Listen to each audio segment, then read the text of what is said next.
The August sales numbers for Motown has been nothing short of miraculous. We are looking at hope, we're looking at possibilities, and we're looking at recovery.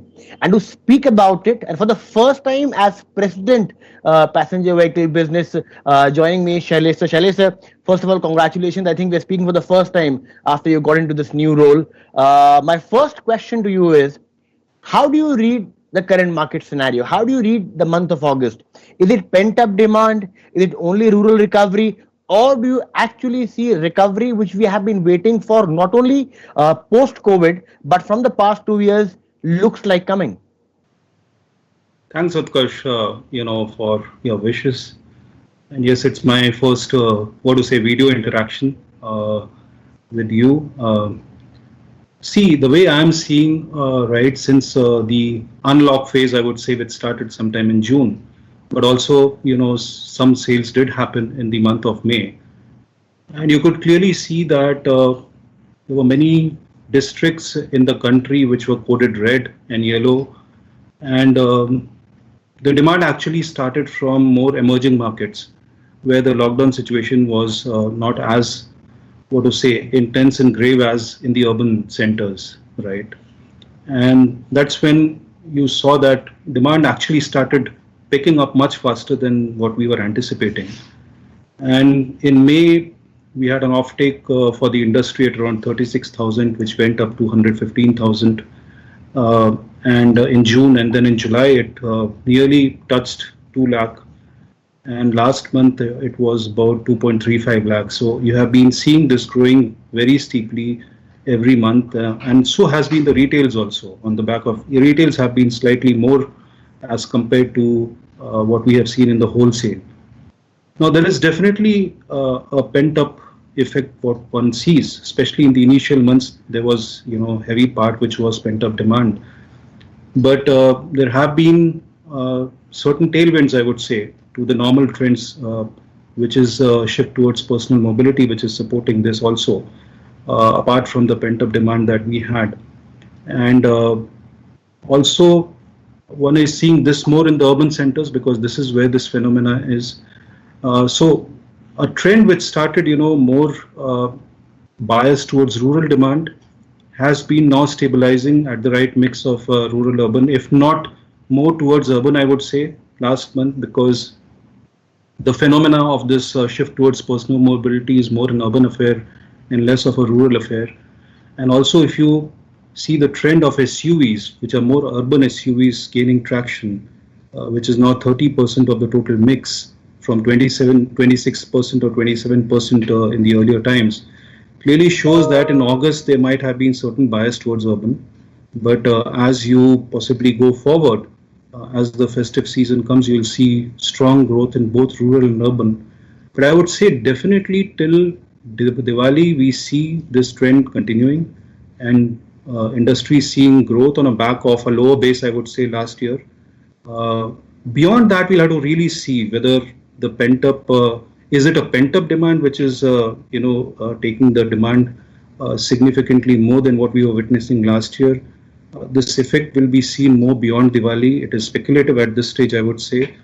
But when the normal factors of the macroeconomics come into play, we'll have to see whether it sustains or not. So right now, I would say till Diwali, definitely we are seeing that this trend would continue very strong.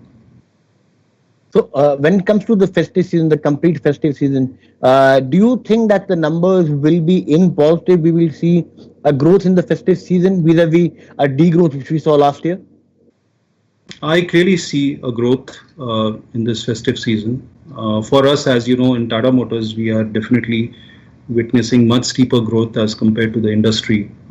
Within August, we saw 154% growth, and we see the trend pretty much continuing given that we have a very strong order book. I would say bookings are very, very strong. And it's basically the effort on the supply side that we are really trying to ramp it up very fast. I clearly see in festive season this time it's going to be much stronger. Exactly. I actually wanted to come to the supply side because that is also now one challenge. There is demand, but then there are supply issues. What is our current levels of capacity utilization in plants? We have Gujarat, we have Pimpri Chinchwad in Pune. What are the levels we are operating there, and what are we looking to get them to? So, Utkarsh, I cannot talk much about the capacity utilization, but one flavor I would definitely like to give is that there's a greater balance of the capacity utilization across our three plants, I would say. Ranjangaon, which is a joint venture factory that we have, then Pune as well as Sanand. All three are, pretty much at similar levels of capacity utilization. And Pune has gone through a very steep ramp up, given that some of the new models that we have launched are being made out of there. But definitely, the supply side is more, I would say, limited because of the suppliers who are still struggling because of uh, the labor shortage issue. There are absenteeisms which are very high because of COVID. The social distancing norm, both for us as well as for them, which we have to comply to, take care of, is all the challenges on the supply side. But I would say that given what we have been able to do last month, this has been more than twice. As you can see, 2.5 times, 1.5, 154% is 2.5 times of what normally we used to produce. So for us, it has been a steep ramp up, and from here, definitely this ramp up is going to go up so that we are able to leverage the demand which will come in this festive season. Are there still supply bottlenecks when it comes to the local lockdowns? Is that a worry because smaller towns now is getting infections faster, and there are small lockdowns which happened last month, but at this point of time at least it looks like a respite. But is that still an issue with sales? Is that a worry? See, our supplier base are mainly in Pune and Sanand, if I may say so, which is a supplier vendor park that we have. So, and to some extent, Tamil Nadu South is where we have our supply base, where things are coming back to normal, I would say. Of course, there are limitations because of certain guidelines and norms which have to be adhered to. But our dependency on, some of the places which are now increasing as far as COVID is concerned is limited. Primarily, it is Pune, which is still, not in the right state as far as COVID is concerned. But at least as far as our factories are concerned, because of all the stringent norms that we have been able to comply to, we are significantly below, I would say, uh, as far as Are, that is. are, are you producing more than the pre-COVID level, sir, with 18,000, 19,000? If that's a sales number, I'm assuming that you're Of course. producing somewhere around that. Because as far as Tata Motors is concerned, we are producing significantly higher than pre-COVID times because of the demand generation that we have. We last year, on an average, we used to produce about 11,000, 12,000 a month. Last month, we have gone to 18,500. So you can imagine that the extent of increase has been significant. But as I said that earlier, the production was more biased towards Sanand plant and less production in Pune and Ranjangaon. Now, since all the three plants have started, what to say, producing all the models, so it is giving us a higher ramp up ability also. Let me talk about Tata Motors. If you look at the numbers, the way Tiago is doing, the way Nexon is doing, and the numbers, the initial number of Altros, they look really good. When I speak to people, on the ground, they tell me that these are the three products which are really driving up sales. According to you, what is the product mix? By when do you think that the other products, say a Tigor or a Harrier, will also start punching in more numbers? To support the kind of numbers, the heavy numbers which Nexon, Tiago, and Ultros, given the fact that it's just come in the market, is giving us. So, we took the BS6 opportunity as the opportunity to also bring new refreshed range of product, and the entire portfolio is completely refreshed, whether we talk about Tiago, Tigor, Nexon also, and all these refreshed versions have got very strong demand. So you mentioned about Tiago, Nexon, and Altroz, which is the newly launched one. This is of course getting very strong demand. Tigor also, from the last year's level, this has gone to nearly 1.5 times, I would say, last month, and this is growing every month. We are getting strong demand from that also. Harrier also, last month we have done significantly higher numbers. Since the time we have launched the automatic version with the sunroof, we are getting very good traction, and the demand is back to the levels where it should have been. So actually, all the five products in our portfolio are doing good. And on top of that, you would have also heard about Nexon EV, which is Right. also the highest selling EV. So I would say all the products doing very well in the portfolio, which is giving us this kind of a growth. Shailesh sir, a couple of years back when I used to speak to Gunter or Mayank had just taken over, there was a challenge which was there of the brand image, the brand value of Tata Motors as a passenger vehicle brand. There was still a lot of attachment with the commercial vehicle unit, but the brand Tata Motors in PV was something which was a struggle. Has that scenario now changed? We have newer products, we have cutting edge technologies out there, or are you still think that there's still a journey to be taken from where we had left, or you believe that the issue of brand Tata Motors and PV is being sorted by now? 3 points which I would like to speak in this. You are right, and if we see now, the kind of demand that we have got much stronger as compared to the other players in the market, which is the reason behind say last month's nearly 4.2% or 420 bips increase in the market share. It just shows that this is working in our favor now as far as brand perception is concerned. The second fact that our NPS scores have kept on increasing over a period of time, and this last number that I have is about plus 25. It just shows it's a precursor to what potential you have as far as your market position is concerned and how many promoters of your brand are there. This is also growing very strong every quarter, which also shows that there's a significantly enhanced perception of our brand. Third, if I see last month itself, while there has been a discussion in the industry that the rural mix is more richer in the industry, for us the urban mix has been much richer. We have actually gained so far 450 bips increase in market share in the top 50 cities as compared to 300 bips at all India level. So it shows that the acceptance of our brand in the top urban centers is growing significantly, and these are the customers who really decide what your brand perception would be, and they are the most demanding customers and most sophisticated in their choices. So all if you see from all the directions, the indications are very strong as far as our brand perception is concerned in the market, and it is getting reflected in the sales numbers also, as you see. Okay, sir. Now let me come to the subsidization part. How long is the process of making the passenger vehicle into a different subsidiary, and what all will change? Because that is something which everybody is asking: that why the move and what will change? See, the move has been pretty much clarified in the press release that we had given in March, and it would not be. I mean, I can just reiterate that, but the very fact that there is a need for a greater focus on this business and look for collaboration partner, it was a logical choice that we made.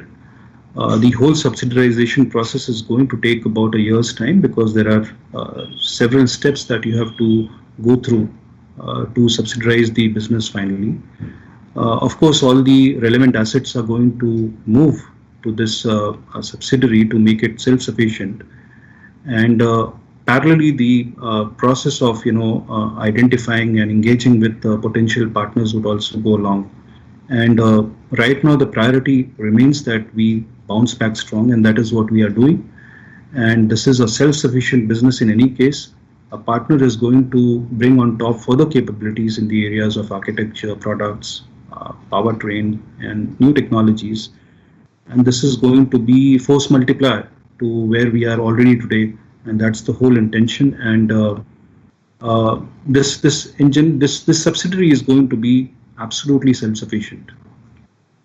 So you've actually kind of given me an answer, but that what are we looking when we're looking in a partner? What are we looking at? What is it that we want from a partner when it comes to collaboration? See, we have certain set of assets, we have certain capabilities within us, and there are certain set of assets and capabilities that the partner will bring, right? Apart from capital also, which we have very explicitly stated. And this gives opportunity for both the partners to cross leverage from the assets and capabilities on both the sides. This will help us do more with less of investment, which is pretty much, I would say, a global reality as far as automotive industry is concerned. The same you're seeing in the Indian market also. So it's not very far away from what the global reality today is as far as automotive industry is concerned, and we'll be able to do much more in the next decade, which will see, quite a bit of shift when it comes to the ACEs, as we say.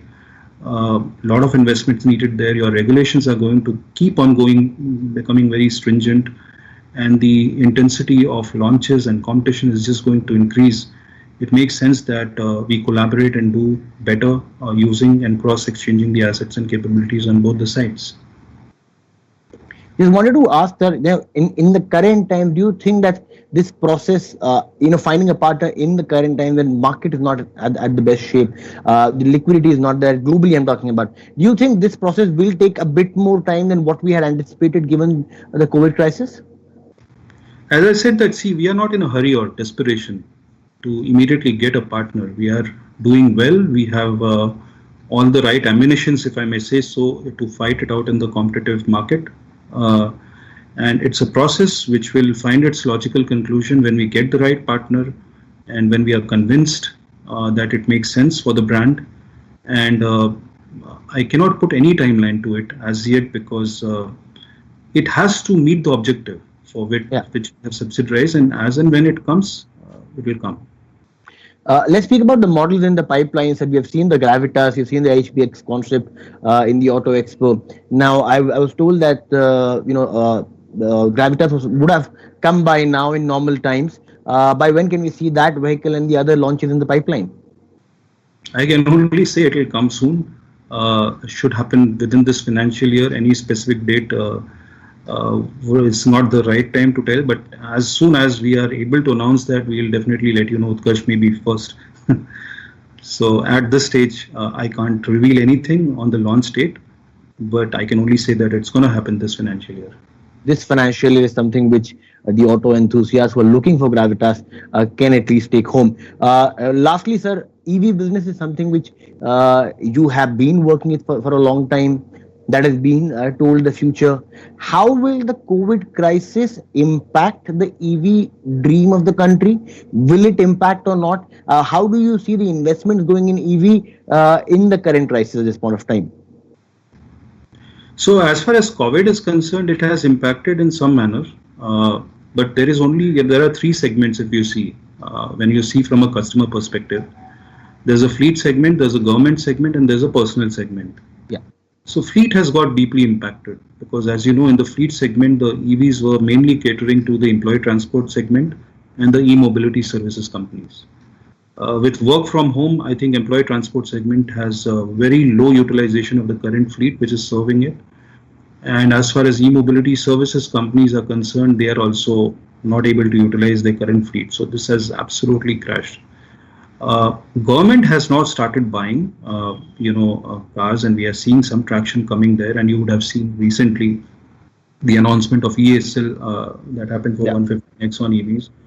But personal segment of EVs are growing very strong, and you would have also heard the announcement of 1,000 Nexon EVs that we have rolled on back of the personal segment. So actually, if you see year to date in this financial year, the EV segment has grown, but not all. It is primarily being driven by the personal segment. So there is an impact in one segment which is very drastic, whereas personal segment, because of the choices now which are available, is growing strong. So this is the short-term story of COVID, right? Going forward, the long-term story of EVs is pretty much intact, because if you see, the key drivers of growth for EVs is going to be the issue of pollution and energy security in the country. That remains, and government will be supporting that. Second, the competitiveness of EVs going forward with the stringent emission norms coming will impact the cost of the ICE vehicles, internal combustion engine vehicles, and for EVs, it is going to keep on going down with the battery costs coming. So there's an inflection point that you're going to hit. The third factor is that for a better preparedness for a cafe world which hits you in 2022. Yeah. EVs are going to play a big role for the manufacturers, so that will be another factor which is going to come into play. And also, when more and more launches are going to happen, see just two or three launches which happened in the personal segment, Yeah. it has just lifted the more Exactly. and more launches which comes to long-term story for EVs is fast, is very strong, and it's an imperative that gravitation towards EVs will happen because of the sheer uh, value proposition of EVs in terms of performance. If you see the quietness, there is a greater shift of mindset of consumers towards greener choices. So future is for sure going to be EVs. Shailesh, I remember when I spoke to you first in Pune, we were at the Tata Power event, and you had told me that till the time Nexon hadn't come, and you had told me that the current EV propositions in the market aren't really giving us that value, and going ahead once the launches will come, the range will be higher, the cost difference between ICE will be lesser, and obviously the Nexon came and all the other products are coming. Do you think that the upcoming EVs will be much more, there's still a lot, the ranges will be much higher than what it is right now, or say the difference in the cost, or we have kind of reached there what we were speaking about almost a couple of years back? No, I would say, Utkarsh, that pretty much maintain that going forward as the battery prices will come down, there will be a greater ability of the manufacturers to give more range choices. I would say, see, it has to be mapped to different set of customers. Some customers would just do city driving and they are comfortable with a certain range, right? And some want to do highway driving, use it, for excursion and all, which will require, higher range. So you'll see that the customers might get options, so that depending on what is their specific use case, they can absolutely tie up to that. So this is something which we have done in fleet also. If you see, as far as Tigor EV is concerned, we came with two ranges because we saw that in smaller cities fleet were okay with smaller range cars, but in bigger cities like Bangalore and also, you will see more options coming to the customers as far as range is concerned. And I would say with the charging infrastructure also coming in place over a period of time in the next 2 to 3 years, would support all kind of range vehicles also, which is a challenge as we are sitting today. But as we are speaking, Tata Power has already installed roughly 200 fast chargers, and this year they would put 700, and also on the highways, which can facilitate intercity, smaller intercity travels and all. So I think all in combination poises well for I would say EVs. That way. Last question before I let you go, sir. Uh, what's when we speak about Mayank sir, he took the brand, he took everything, and has gotten it to this position. Now the baton is in your hand. What is your idea? How do you see the brand Tata Motors in the passenger vehicles, the perception and the product going in the next 2 years, and what's your aim and goal?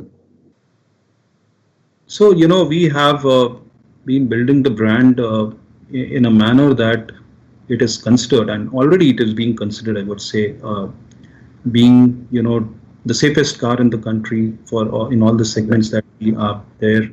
It is also being perceived as very stylish in design and pleasure of driving. All these three pillars, which has been behind building the brand, where we definitely want to take it forward. And on top of that, we would like that uh, it is more appealing and to the younger generation, which is I would say the primary driver of brand, as well as going forward, the consumer profile would also be more younger going forward, and we are seeing great acceptance. So we'll continue to build on these pillars, and we'll continue to bring exciting products. And I would say future technologies is something which will be a greater focus for us. We have already seen that uh, EVs, which is the future, we have taken the lead as a brand, and we would like to be seen as a brand which brings new technologies first to this market, and we'll be like to be seen as a company which has end-to-end capability as far as the automotive value chain is concerned. And these are some of the things which we'll keep on working on. Shailesh, sir, thanks a lot for speaking to us. I hope the next time we meet in person. Uh, and we meet in better times. So thanks a lot for speaking to us. Thank you. Thank you so much, Utkarsh. Thank you.